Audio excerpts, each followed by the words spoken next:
Honey trap ಕಹಾನಿಗೆ ದಿನಕ್ಕೊಂದು twist ಸಿಗ್ತಾ ಇದೆ. ಕಾಂಗ್ರೆಸ್ ನಾಯಕರುಗಳ ಒಬ್ಬೊಬ್ಬರ ಒಂದೊಂದು ರೀತಿಯ ಸ್ಟೇಟ್ಮೆಂಟ್ ಉರಿಯೋ ಬೆಂಕಿಗೆ ತುಪ್ಪವನ್ನು ಸುರಿತಾ ಇದೆ.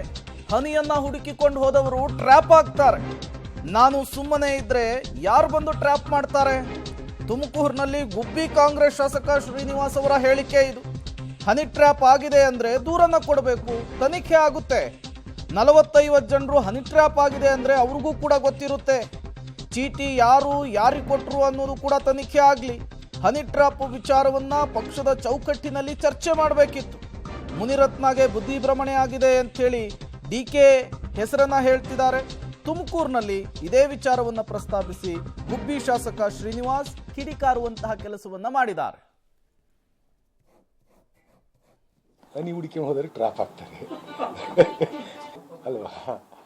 ಅದು ಹೆಂಗಾಗ್ಬಿಡ್ತಾರೆ ಸುಮ್ಮನೆ, ಅದು ಏನೋ ಗೊತ್ತಿಲ್ಲ. ಈ ಟ್ರ್ಯಾಪ್ ಆಗ್ಬೇಕು ಅಂದ್ರೆ ಹನಿ ಹುಡುಕಿ ಹೋದ್ರೆ ತಾರೆ ಟ್ರ್ಯಾಪ್ ಆಗೋದು. ನಾನು ಸುಮ್ಮನೆ ಇದ್ರೆ ಅಂತಕ್ಕೆ ಬಂದು ಯಾರು ಟ್ರ್ಯಾಪ್ ಮಾಡ್ತಾರೆ? ಹೆಂಗ್ ಮಾಡೋಕ್ಕಾಗುತ್ತೆ? ಅದು ಗೊತ್ತಿಲ್ಲ ನನಗೆ. ಒಟ್ಟಿನಾಗ ಟ್ರ್ಯಾಪ್ ಆಗ್ತೀವಿ ಅಂತ ಅಂದರೆ ಹನಿ ಹುಡುಕಿ ಹೋದಾಗ ನಾವು ಟ್ರ್ಯಾಪ್ ಆಗ್ತೀವಿ.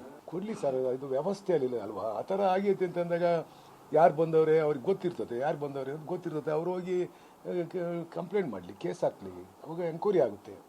ಕಂಪ್ಲೇಂಟ್ ಕೊಡಬೇಕು. ಪಕ್ಷದ ಮುಖಂಡರು ಮಾತನಾಡ್ತಕ್ಕಂಥ ಮೊದಲು ಯೋಚನೆ ಮಾಡಬೇಕಷ್ಟೇ.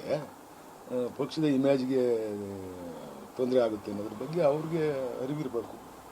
ಇಲ್ಲ ಅವ್ರಿಗೆ ಸಂಬಂಧಪಟ್ಟಿರ್ತಕ್ಕಂಥ ಮುಖ್ಯಮಂತ್ರಿಗಳಿಗೆ, ಅವರು ಹೋಮ್ ಮಿನಿಸ್ಟ್ರಿಗೆ, ಮುಖ್ಯಮಂತ್ರಿಗಳಿಗೆ ಕಂಪ್ಲೇಂಟ್ ಕೊಟ್ಟು ಎಂಕ್ವೈರಿ ಮಾಡಿಸ್ಬೋದಾಗಿತ್ತು. ಅದನ್ನು ಹೌಸಲ್ಲಿ ಚರ್ಚೆ ಮಾಡ್ತಕ್ಕಂಥದ್ದು ಅಷ್ಟು